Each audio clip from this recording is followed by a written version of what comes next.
Woody McClain, WOODYMCCLAIN, and I am an actor, entertainer, new dad, and a man of God.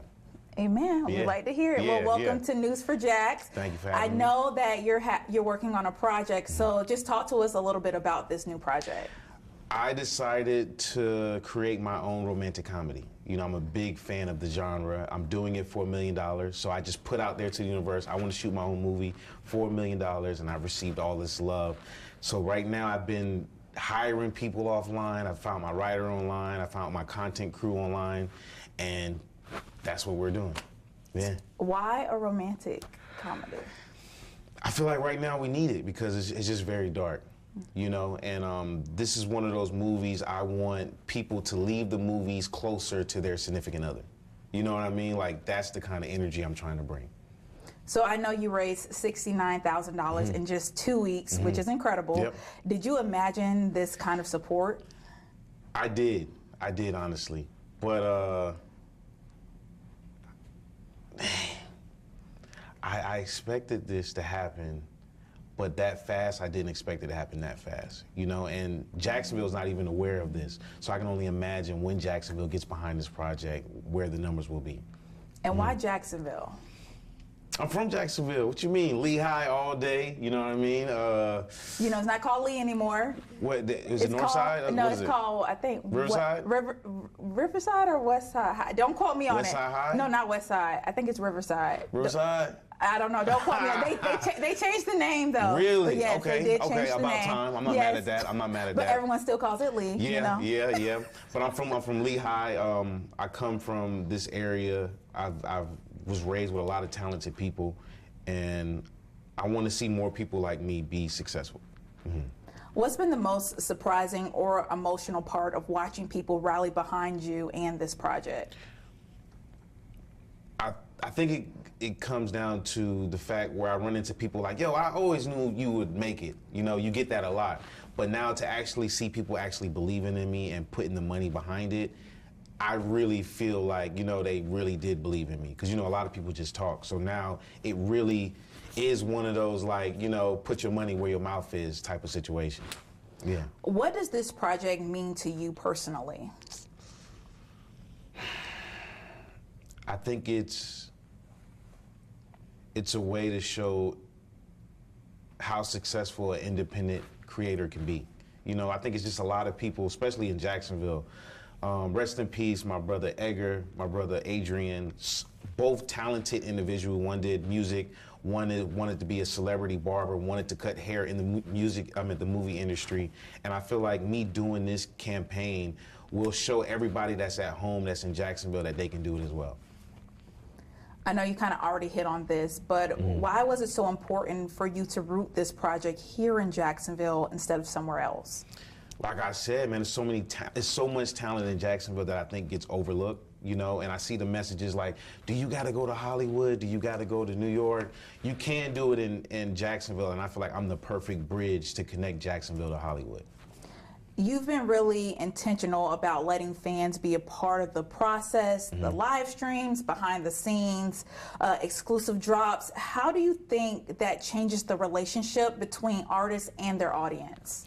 I think it changes it tremendously. Not only are we entertaining, but we're allowing creators to come in and fans to come in to be a part of the process from ground zero. You know, so now they can see how hard it is to make a movie, how many days it takes us to do a 24-hour live stream. You know, they get connected to it in a deeper level, and they appreciate it more, so it makes people want to go see the film and want to support the film. With them being involved in this process, has that shifted how you approach storytelling? Yeah. I mean, because I think it's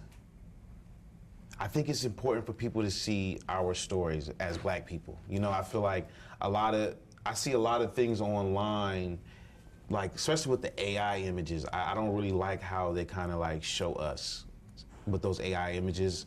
You know what I mean? It's very degrading, and I feel like with this story, I want to be able for us to reach the world and everybody actually understand. You know what I mean? It doesn't have to be all about drama and your baby mamas and all this other stuff. It could just be a simple love story.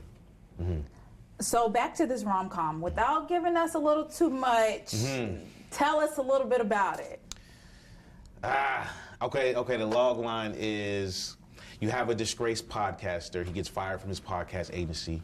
He moves into this new apartment and goes to sleep one night, wakes up, there's a love letter at his door. He ends up reading a love letter. It's from the lady he's going to eventually fall in love with. She's coming back thinking her ex still lives there, writing him love letters. So he's taking those love letters and reading it on his private podcast to the world. And of course, they meet each other. He doesn't know that she's writing the letters, and she doesn't know that he's reading her personal pain to the entire world. So that's like the story.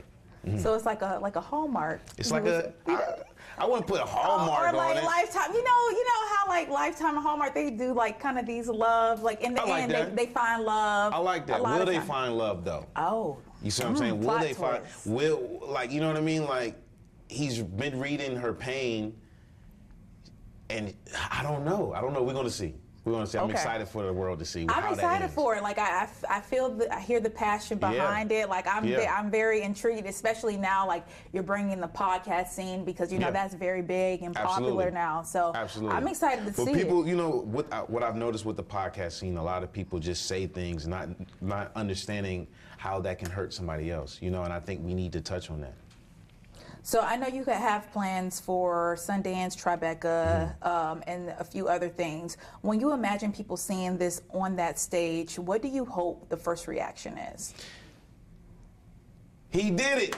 That has to be the first reaction. Like we've seen Woody go on Threads and say, I want to make a romantic comedy for $1 million.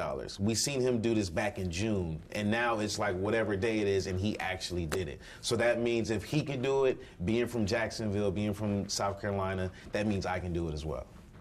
Do you see this model, fans as the foundation, becoming the future for other independent creators too? Absolutely. Absolutely. What I'm trying to do right now is I'm trying to create a blueprint that works, that allows, if you're a fashion designer, if you do music, if you do hair, and you're very talented and the community believes in you, I want to be able to create a program that you can come to and we rally behind you and we raise the funds for you.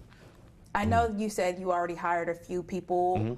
Who else are you looking for? Who can still get on board and join this amazing new project? Right now, we need the money. We gotta be able to raise the money so we can hire, our leading lady, or we can get our supporting cast, we can get our crew. We cannot do that without the funds. I don't want this to be like, just come and work out and hang out and I'll feed you. No, I want everybody to be compensated for their time and their energy. Now, can people come and volunteer just to join and be a part of this project? Or have you thought about that? I would want everybody to be paid for it. You know what I mean? Just because it's independent, I still want people to have the Hollywood experience. I want people to leave this set and be like, yo, I'm ready to go into Hollywood and actually really do the thing. So I do not want to cut any corners. I want to do this officially. We have our director, Little Rail Howery. If you don't know who Little Rail is, he's done Get Out, he's done Uncle Drew, he's done 1 million projects, and he's coming on as my director. So we have a major Hollywood staple, and I want it to feel major. When you're not grinding on this project, what's the thing in Jacksonville that feels like home for you? I know you don't live here now, but when you come back home, what's your go-to? Me and my mama getting some garlic crabs. Garlic crabs, we get the garlic crabs, sit outside, eat. That's Jacksonville for me. I don't do that nowhere else. Are you gonna take a nap before you head? Nah, I don't take no nap. So you have garlic breath? Garlic breath. I be having garlic in my teeth, smiling in everybody's face. I do not care. Okay, where's your go-to garlic crab place? Cassett. JC's? JC's. What you know about JC's? I love JC's. What was it before JC's, Mom? Sharks. It was Sharks. And then now they moved in that little spot. Yeah. That's my go-to. Come on, man. Now you get the shrimp to go with it too. Come on. Ooh, with the eggs. Ooh. Now, do you try to take something to go? You make me hungry. Listen, I think they open at 11 or so. They do, absolutely. Now, do you normally take something to go with you? Usually when my mom comes to Orlando to visit her grandkids, she'll bring me this big old crab tray. So All right, my last question is this: if this movie had a theme song for your journey so far, what would it be?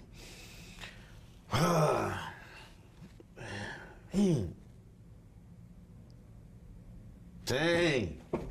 had a theme song. I'm gonna have to go with I'm not going with the song because I produced it, but I also produced music as well. I produced this record for my guy Jacob Lattimore on his new album JL. If you don't have it, go download it. JL album is called God's Plan, Not Mine. So that song will describe this whole entire journey. Okay, so God's plan, Not mine.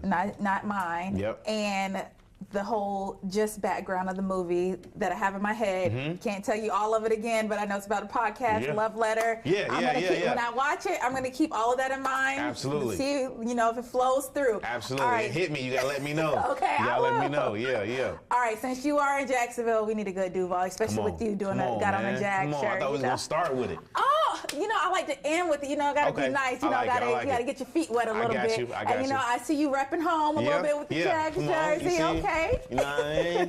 Yeah. Let's do How it. you feel about the season? I feel great. I gotta get to a game. Mom, you trying to go to a game? Yes, if you don't. So the Jags gotta Are we hit gonna- you up. I'll hit the Jags up. They don't gotta hit me up. What you mean? Well, hit me up when you go. Okay, let's do it. Don't We forget. gotta get in the box. We Yes, gotta go to yes. So we get the food and let's do Yes. it. Let's do yeah. it. All right, let me get a good Duval All right, from you. you ready? Yep. Duval! You see, you gotta have that rumble in there. I feel like you've been practicing. Come on, that's what I do. All right, thank you so much. Anything else you'd like to add or say? Nah, thank you for having me. I appreciate you. All right, perfect. We're good.